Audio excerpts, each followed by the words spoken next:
तो आदाब, नमस्कार। और सैटरडे कहानी रिकॉर्डेड, इसमें कोशिश करेंगे कि कुछ तस्वीरें हों, कुछ विजुअल हों, ताकि थोड़ी बहुत जो लोग नहीं जानते हैं उन चीज़ों को वो समझ सकें।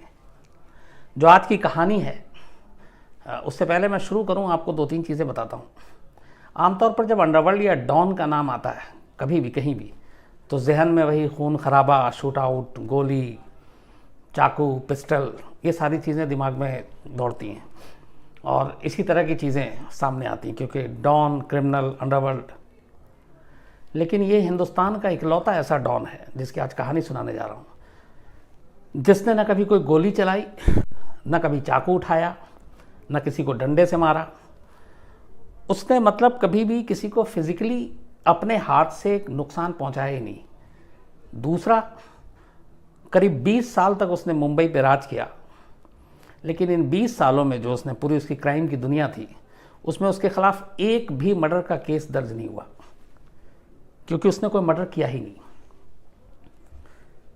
तीसरी, उसका दबदबा और ऑरा इतना था कि एक वक्त जब वो गिरफ्तार किया गया और देश की प्रधानमंत्री इंदिरा गांधी थी, तब कहते हैं कि उसने बाकायदा दिल्ली मैसेज पहुंचाया था प्रधानमंत्री के ऑफिस तक, इंदिरा गांधी के पास, कि वो जितना कहेंगी उतने पैसे दे देंगे, उन्हें जेल से बाहर निकलवा दो। हालांकि बात नहीं मानी गई।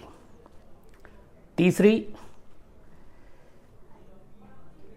कई पुलिस अफसरों से मेरी मुंबई में जब पहले बात होती थी अंडरवर्ल्ड को लेकर, मुंबई में शूट आउट को लेकर सारी चीज़ें, तो एक पुलिस अफसर, जिनका नाम नहीं लूँगा, वो बार बार कहते थे कि अगर ये चीज़ तय है कि अंडरवर्ल्ड ख़त्म नहीं होगा मुंबई से और अंडरवर्ल्ड के लोग रहेंगे हमेशा, और हम इसको पुलिस वाले भी ख़त्म नहीं कर सकते हैं, तो मैं हमेशा दुआ करता हूँ कि अंडरवर्ल्ड वो वाला दौर का हो जो हाजी मस्तान के दौर का था, उन हाजी मस्तान का जिनकी आज आपको मैं कहानी सुना रहा हूँ। अब एक पुलिस अफसर ये क्यों कह रहा है कि अगर अंडरवर्ल्ड लाजमी है, इसके बिना नहीं हो सकता, ये पूरी तरह ख़त्म नहीं हो सकता, तो फिर वैसा अंडरवर्ल्ड का दौर चाहिए जो हाजी मस्तान के दौर में था। तो मैंने वजह पूछी, ऐसा आप क्यों कह रहे हैं? कह रहा था कि वो जो काम होता था उस वक्त, जो काम करते थे, वो बड़ा लिमिटेड चीज़ें थी, उसमें आम लोगों का, लॉ एंड ऑर्डर का, पुलिस का डायरेक्ट खून खराबा, ये सब चीज़ें नहीं थी, और इसलिए पुलिस को कोई टेंशन नहीं होती थी, क्योंकि इससे आम लोग नहीं जुड़े हुए थे। और हाजी मस्तान की एक खासियत थी, एक नसीहत थी कि गलत काम भी करो तो उसमें किसी आम आदमी जिसका इस पूरे पेशे से कोई लेना देना नहीं है, ना उसके रास्ते में आओ, ना उसको तंग करो और ना उसको परेशान करो। ये हाजी मस्तान का फ़लसफ़ा था। तो आज इसी डॉन की कहानी, जिसे ये भी खिताब हासिल है कि मुंबई का पहला अंडरवर्ल्ड डॉन कौन था, तो आप जितने लोगों से बात करेंगे एक ही नाम आता है, हाजी मस्तान। हालांकि उस ज़माने में दो और डॉन हुआ करते थे, एक करीम लाला और एक वरदराजन, लेकिन और तीनों एक साथ काम कर रहे थे। लेकिन एक आध छिटपुट इंसिडेंट को छोड़ दें तो ये तीनों डॉन अलग अलग अपना अपना इंडिपेंडेंट काम कर रहे थे, लेकिन इनमें कभी गैंग वॉर नहीं हुआ, आपस में एक दूसरे गैंग से ये लड़े नहीं। और इसकी बेसिक वजह ये थी कि हर एक ने अपना अपना एरिया बांट रखा था। वरदराजन और करीम लाला, इनकी शराब और जुए का उस वक्त धंधा चलता था ज़्यादातर, जबकि हाजी मस्तान पूरी तरह से स्मगलिंग के ऊपर थे, गोल्ड, इलेक्ट्रॉनिक आइटम्स, ये सारी चीज़ें। और उस वक्त हाजी मस्तान का एक रूल था कि स्मगलिंग के अलावा ये जिन चीज़ों से नुकसान ना हो, चाहे वो सोना हो, इलेक्ट्रॉनिक आइटम्स हो, हथियार या ड्रग्स, इसकी स्मगलिंग नहीं करेंगे। इसको लेके भी आगे क्या हुआ मैं बताऊंगा। तो आज की कहानी मुंबई के पहले डॉन हाजी मस्तान की। तमिलनाडु के पनाईकुलम एक गांव है तमिलनाडु में, जहां पर 1 मार्च 1926 को, 1 मार्च 1926 को मस्तान हैदर मिर्ज़ा का जन्म होता है। मस्तान हैदर जो मिर्ज़ा है, ये हाजी मस्तान का असली नाम है। तो मस्तान हैदर मिर्ज़ा का जन्म होता है और वो एक गरीब परिवार में, बाप किसान, पर ज़मीन इतनी थी कि उस ज़मीन से खेती बाड़ी में पूरा परिवार पलता नहीं था। तो गरीबी थी, कई बार ऐसा होता था कि 2-2 दिन घर में खाना नहीं बनता था। तो हाजी मस्तान के जो पिता हैं, वालिद हैं, वो जब हाजी मस्तान 8 साल की उम्र का था तब उसको लेकर मुंबई पहुंच जाते हैं, और कि शहर में जाकर कुछ कमाएंगे तो घर की हालत सुधरेगी। मुंबई आने के बाद हाजी मस्तान के वालिद एक साइकिल रिपेयर और पंक्चर की दुकान खोलते हैं और वहीं पे 8 साल की उम्र से ही मस्तान हैदर मिर्ज़ा जो है वो एक मैकेनिक के तौर पर साइकिल पंक्चर बनाना, साइकिल ठीक करना, तो एक साइकिल मैकेनिक के तौर पे वो काम करना शुरू कर देता है। और ये धीरे धीरे वक्त बीतता जाता है, लेकिन आमदनी उतनी नहीं हो रही थी। 8 साल का मस्तान हैदर मिर्ज़ा मुंबई पहुंचे हुए अब 18 साल का हो जाता है, 10 साल बीत गए। इस दौरान में वो लगातार साइकिल की दुकान पे बैठा रहता है, साइकिल मैकेनिक के तौर पे अपना काम करता है, ये करता। जहाँ पे जिस सड़क के किनारे ये दुकान थी, क्राफोर्ड मार्केट है एक मुंबई में, वहाँ पे, तो वहाँ से अक्सर कई बार दिन भर में, क्योंकि मुंबई में अमीर लोग बहुत रहते हैं, फिल्म इंडस्ट्री भी वहाँ है, तो महंगी महंगी गाड़ियाँ गुजरती थीं उसकी साइकिल की दुकान के बाहर से। तो अक्सर ये मस्तान हैदर मिर्ज़ा उन गाड़ियों को बहुत हसरत भरी निगाह से देखता था। और उसके बाद सामने कुछ घर भी थे, पीछे बंगले भी थे, तो गाड़ियों को बड़ा शौक़ से देखता, उन घरों को देखता, और उसका बस ये था कि एक दिन मेरे पास भी ऐसी लंबी आलीशान गाड़ी होगी, मेरे पास भी ऐसा बंगला होगा, ये सोचता रहता था। लेकिन कमाई उतनी हो नहीं रही थी। 10 साल बीत गए, अब 8 साल का बच्चा जो है वो 18 साल का हो गया। इसी दौरान में उसी साइकिल दुकान पे बैठते हुए कुछ उसके दोस्त बन जाते हैं लड़के, तो उनमें से 1-2 बताता है कि तेरी यहाँ पे जो पर डे जो तू कमा रहा है, इससे ज़्यादा एक काम कर, तू चल बंदरगाह पर, डॉक पर चल और वहाँ तू कुली बन जा, वहाँ पैसे बहुत हैं। तो पहली बार दोस्तों के कहने पर मस्तान हैदर मिर्ज़ा अपने वालिद के साथ ये वाला काम छोड़ता है और वो पहुँच जाता है डॉक पर, और वहाँ वो कुली बन जाता है। बंदरगाह पे जो जहाज़ उतरता था उसमें से सामान उतारना और उठाना और ले जाना। वहीं उसकी एक और से दोस्ती होती है। वो देखता है कि लड़का बहुत तेज़ है, तो कहता है कि तू कुछ पैसे कमाना चाहेगा? तो पूछता है कैसे? तो उसने बताया कि यहाँ पे बहुत सारी चीज़ें, स्मगलिंग सामान वो आता है, तुझे अपने कपड़े में छुपा कर उसे बाहर तक पहुँचाना है, बंदरगाह से लेके बाहर तक, क्योंकि वहाँ कस्टम वाले होते हैं। इसने कहा ठीक है। तो ये अपने कपड़ों के अंदर, इवन अपने जीन्स के अंदर, अंडरवेयर के अंदर सारी चीज़ें, गोल्ड के बिस्किट और ये सारी चीज़ें वहाँ से उठाकर बाहर तक पहुँचाने का काम था। उस ज़माने में जब ये मैं बात कर रहा हूँ, ये 40-50 की, तब आमतौर पे जो स्मगलिंग हिंदुस्तान में जो बाहर से लेकर स्मगल करके लाया जाता था, एक तो सोना, क्योंकि उस सोना वहाँ सस्ता था, बाहर में हमारे यहाँ बहुत महंगा था। दूसरा इलेक्ट्रॉनिक आइटम्स, उस वक्त जैसे फ़िलिप्स के म्यूज़िक सिस्टम, रेडियो, घड़ियाँ, तो ये मेन चीज़ें थी, या चांदी, सिल्वर, गोल्ड के अलावा। तो सोना, चांदी, इलेक्ट्रॉनिक आइटम्स और घड़ियाँ, इनकी स्मगलिंग हुआ करती थी। अच्छा, उस ज़माने में, अब तो वो बंद हो गया है, एक हर साल हज पे जो जाते थे, तो याद होगा आपको, एक फिल्म कुली में भी दिखाया, तो वो पानी का जहाज़ भी चलता था जिससे लोग हज पे सऊदी अरब जाते थे। तो कुछ लोग जो हज पे जाते थे वो वहाँ से वापसी में गोल्ड के बिस्किट और ये सारी चीज़ें भी ले आते थे, इलेक्ट्रॉनिक सामान, लेकिन अब यहाँ पे कस्टम भी लगना था। तो कुछ हाजियों के भी, ये बंदरगाह पे रहते हुए हाजियों से भी दोस्ती हुई, तो पता चला कि वो फलाना जा रहा है हज पे, वो लौट कर आएगा, ये लाएगा, उसका बाहर तक निकाल देगा। तो फिर ये मस्तान हैदर मिर्ज़ा, उनके भी सामान को बाहर निकालना उसने शुरू कर दिया, और इस तरीके से ये धीरे धीरे अब इसके पैसे और कमाई भी बढ़ने लगी। इसी बीच में, इसी बंदरगाह पे काम करते हुए, एक, चूँकि अक्सर पानी के जहाज़ से वहाँ से लोग आते थे, तो एक अरब दोस्त मिला इसका, और उसका नाम था शेख मोहम्मद अल गालिब। तो इसकी मुलाकात बंदरगाह पर हुई, और वो जो शेख मोहम्मद अल गालिब था, वो स्मगलिंग का काम करता था। तो इत्तेफाक से हैदर मिर्ज़ा से मुलाकात होती है, मस्तान हैदर मिर्ज़ा से, और वो उसको अपने साथ काम करने की ऑफ़र देता है। मस्तान मान जाते हैं। उसके बाद ये स्मगलिंग शुरू हो जाता है। एक ऐसे ही खेप में ये शेख मोहम्मद अल गालिब सोना लेकर सऊदी अरब से मुंबई की बंदरगाह पर पहुंचता है, और उसके बाद इसको मस्तान मिर्ज़ा को देना था। मस्तान मिर्ज़ा को जैसे ही देता है, किसी ने मुखबरी कर दी थी, तो वहाँ पे कस्टम और उनको पता चल गया, तो इसको पकड़ लिया शेख मोहम्मद अल गालिब को, जो सऊदी था, और उसको पकड़ने के बाद उसके पास से कुछ और भी गोल्ड मिले। लेकिन इस दौरान में उसने एक बहुत बड़े सोने की खेप तब तक शेख मिर्ज़ा को दे दिया था। तो कस्टम वाले उसे पकड़ के ले जाते हैं, उसके बाद उसको सज़ा होती है 3 साल। वो 3 साल जेल चला जाता है मुंबई में। 3 साल के बाद जब वो बाहर आता है तो उसी डॉक पे पहुंचता है।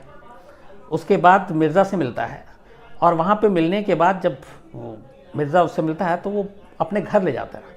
ले जाने के बाद पहली बार वो देखता है कि वो जो गोल्ड जिस बॉक्स में था वो बॉक्स उस घर में वैसे ही उसको खोला तक नहीं गया है। उसके बाद वो कहता है कि आप इसको खोल के देख लीजिए। शेख गालिब जो है वो खोलता है, उसमें वैसे ही सोना। वो बड़ी इस ईमानदारी पे खुश होता है और उसमें से आधा सोना मिर्ज़ा को दे देता है। मिर्ज़ा की ज़िंदगी यहीं से पलट जाती है, वो अचानक अमीर हो जाता है। और उसके बाद अब उसे ये सारे गुण भी मालूम हो गए थे, कैसे स्मगलिंग होता है, क्या होता है। तो अब धीरे धीरे ये सारी चीज़ें होती गई, स्मगलिंग में नाम बढ़ता गया, पैसे आते गए।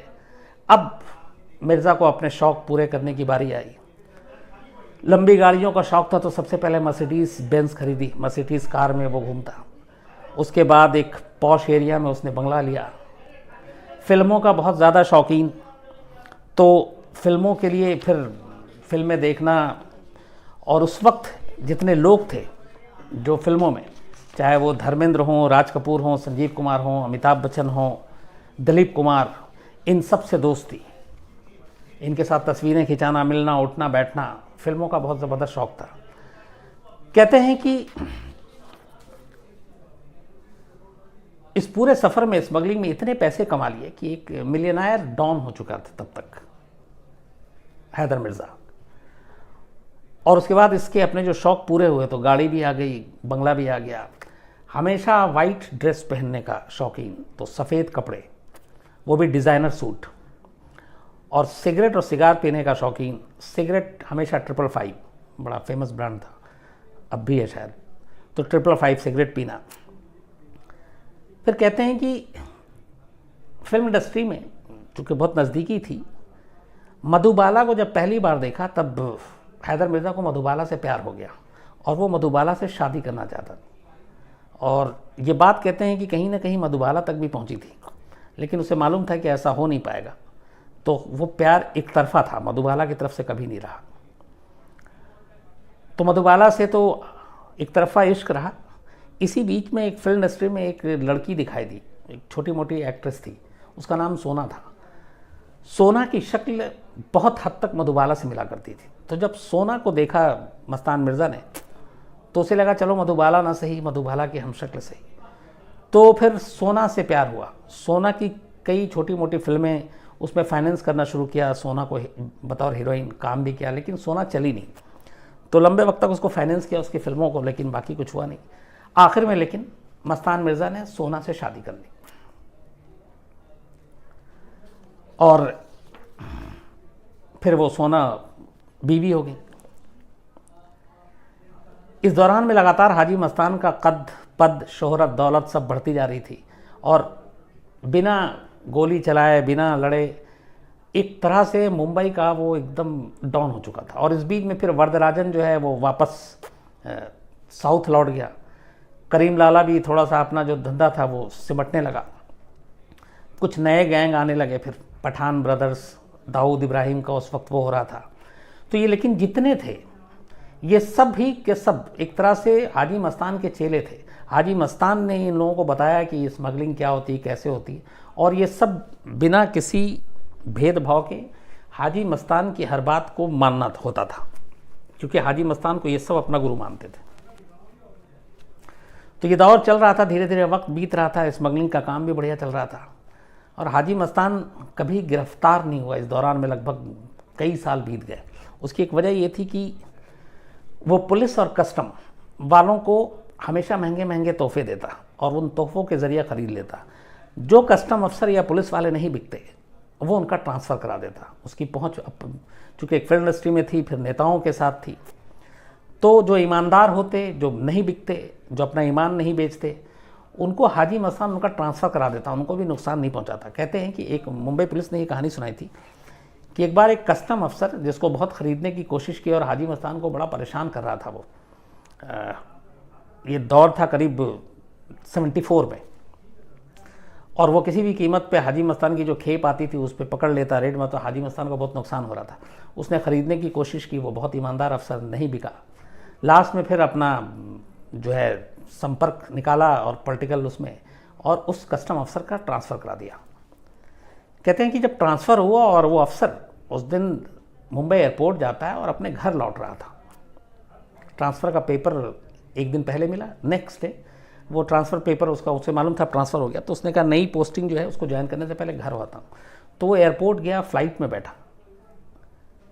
जब वो फ्लाइट में बैठा, इतने में हाजी मस्तान, ये जो हैदर मस्तान मिर्ज़ा असली नाम, ये बाकायदा फ़्लाइट के अंदर दाखिल होता है मुंबई एयरपोर्ट पहुंचने के बाद, और जाने के बाद उस अफसर से को कहता है कि ऑल द बेस्ट। हालांकि अंग्रेज़ी नहीं आती थी, ये भी कहते हैं कि हाजी मस्तान से जब कोई अंग्रेज़ी में बात करता था तो वो सिर्फ एक ही शब्द कहता था, या। तो लेकिन वहाँ पे उसको बाकायदा विश किया फ्यूचर के लिए, और उसके बाद हाथ मिलाकर वो वापस लौट आता है। ये मतलब एक कॉन्फिडेंस था उस तरह का कि किस तरीके से सत्ता में नेता और पुलिस हमारा कुछ बिगाड़ नहीं सकती, तो ये पहुंच थी। लेकिन उसके बाद 1974 में एक बार एक महाराष्ट्र के मंत्री के प्रेशर में कुछ अनबन हो गई थी। वो दिल्ली में धरने पर बैठ जाते हैं और मस्तान मिर्ज़ा की गिरफ्तारी की मांग करते हैं, जिसके बाद फिर दबाव में आकर महाराष्ट्र पुलिस से, मुंबई पुलिस से कहा जाता है मस्तान मिर्ज़ा को गिरफ्तार किया जाए। तो मस्तान मिर्ज़ा को गिरफ्तार किया जाता है, लेकिन जेल नहीं भेजा जाता। कोल्हापुर में 2 रात उसको एक गेस्ट हाउस में रखा जाता है, और वहाँ हर ऐशो आराम की चीज़ें मुहैया कराई जाती हैं जो जो मस्तान मिर्ज़ा को चाहिए थी, बेहतरीन खाना, सिगरेट, सिगार, सब कुछ। 2 पुलिस अफसर बाकायदा ड्यूटी पे थे। तो अभी तक कभी जेल नहीं गया मस्तान मिर्ज़ा, और ये पहली बार जो गिरफ्तारी हुई थी इसमें भी एक गेस्ट हाउस में रखा गया और पुलिस वाले ही सेवा कर रहे थे।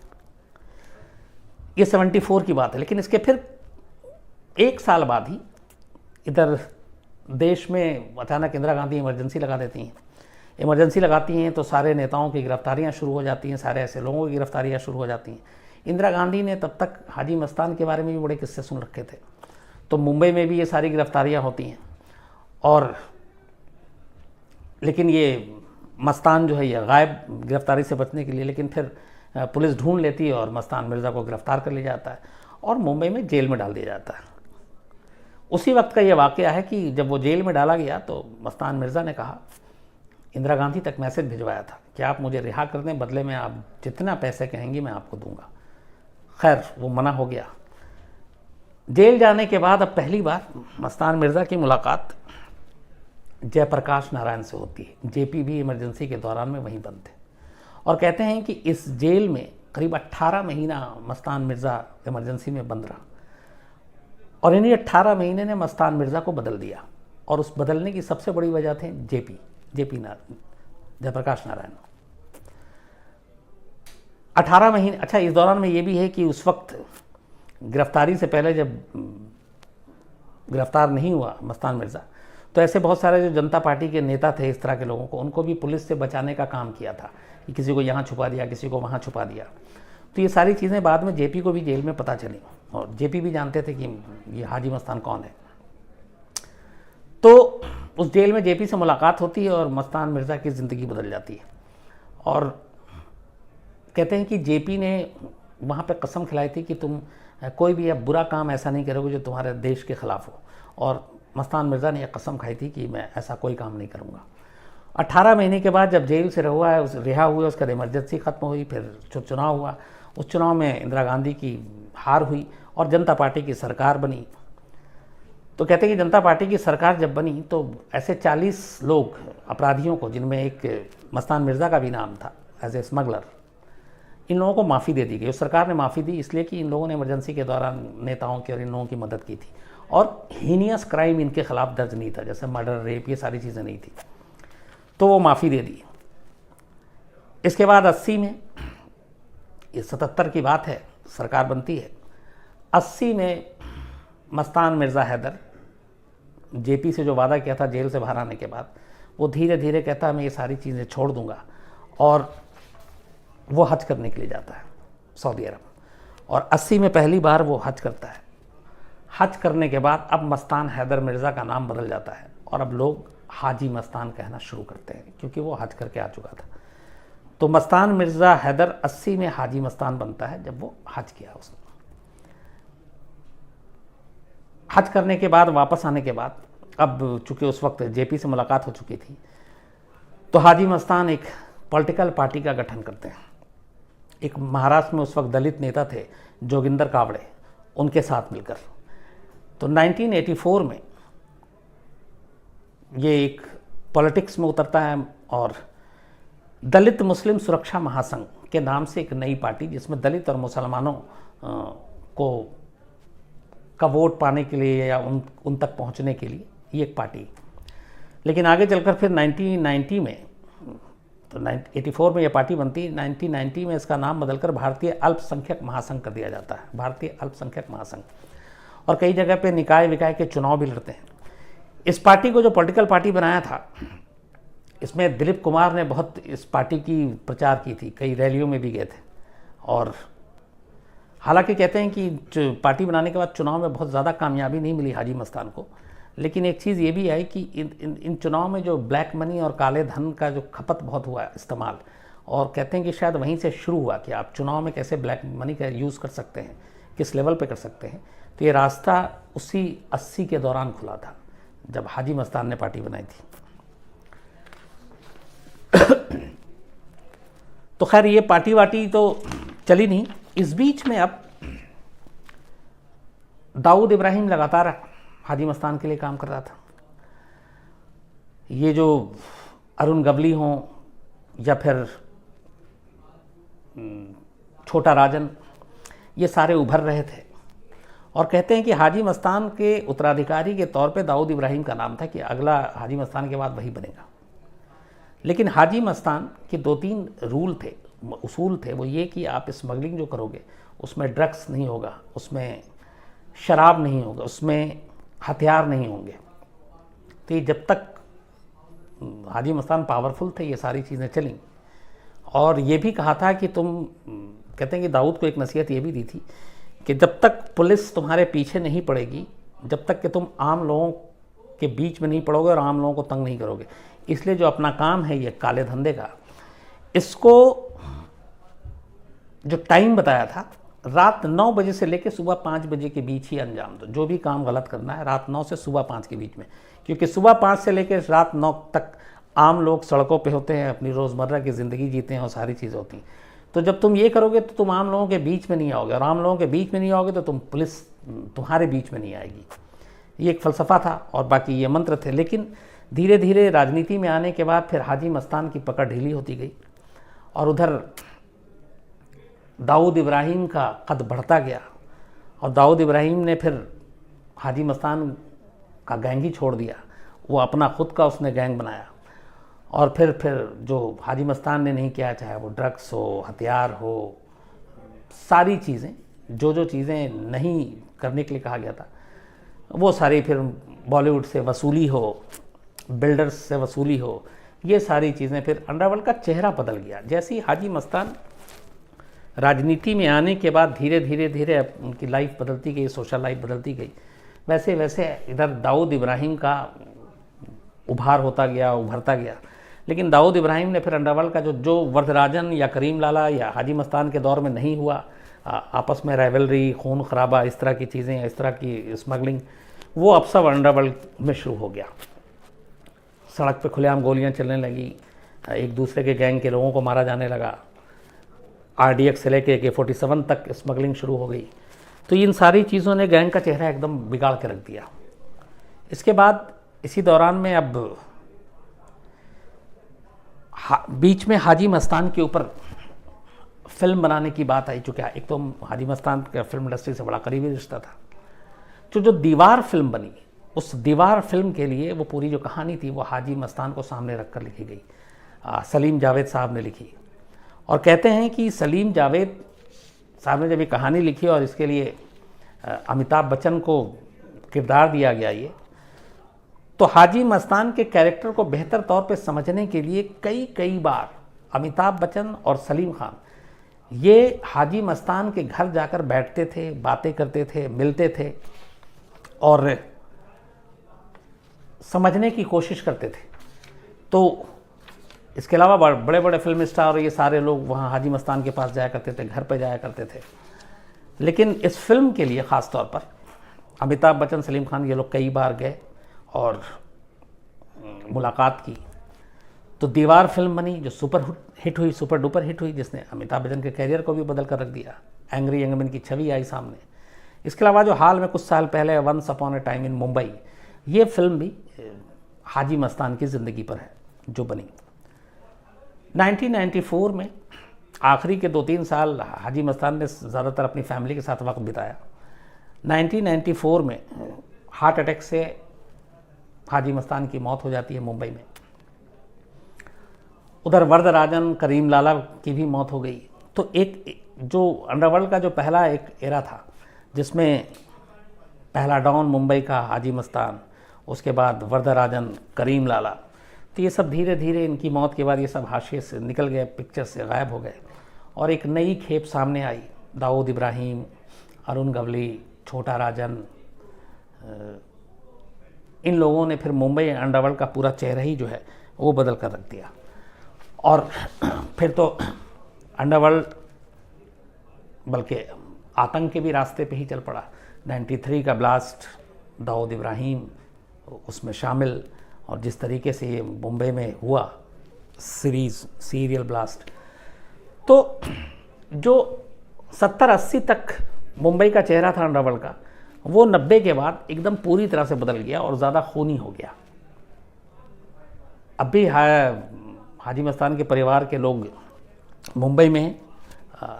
2 बेटियां हैं, एक बेटा है जिसको गोद लिया, उसका नाम शायद सुंदर है, मैं भूल रहा हूँ, लेकिन हाजी मस्तान ने गोद लिया था। हाजी मस्तान को कोई बेटा नहीं है तो गोद लिया है और वो है। और कहते हैं कि हाजी मस्तान की एक दूसरी ये भी है कि हाजी मस्तान ने मुंबई में एक छवि ये भी है कि वो एक रॉबिन हुड की छवि है, कि लोगों की बहुत मदद की, बहुत पैसे दिए। ये भी कहते हैं कि खुद मुंबई पुलिस की ही तरफ से ये कहा गया था कि जब नज़र रखी जाती थी हाजी मस्तान पे बाद में, तो देखते थे कि सुबह घर के बाहर लाइन लगी रहती थी लोगों की। वो अपनी अपनी फरियाद लेकर पहुंचते थे, किसी को कोई ज़रूरत है, किसी को कोई ज़रूरत है, किसी की पुलिस से मदद चाहिए, किसी को कुछ। तो वो बाकायदा दरबार भी लगाया करता था और एक रॉबिन हुड की भी छवि थी। लेकिन बाद में अंडरवर्ल्ड का ये सब कुछ चेहरा ही बदल गया और अब खैर दरबार लगाना तो दूर, अब तो देश से ही लोग बाहर भागे में सारे जो अंडरवर्ल्ड के डॉन हैं, और हमारी पुलिस तलाश रही है, सब भगोड़े हैं इस वक्त, और पता नहीं कितने कितने खून सबके सर पे है इल्ज़ाम। लेकिन ये वो डॉन था पहला मुंबई का जिसके मतलब एक भी रिकॉर्ड पे मर्डर का मुकदमा दर्ज नहीं है, कोई कत्ल नहीं किया। हालांकि ये भी है कि कुछ लोग रखा हुआ था हाजी मस्तान ने, उनके ज़रिए वो लोगों को पिटवाता भी था, ये भी है। लेकिन अपने हाथ से कभी किसी को मारा नहीं और ना ही कोई मर्डर का चार्ज अब पूरे 20 साल के जुर्म का जो करियर था उसमें कभी लगा। तो ये थी कहानी हाजी मस्तान की। अब आपसे फिर मुलाकात होगी लाइव मंडे।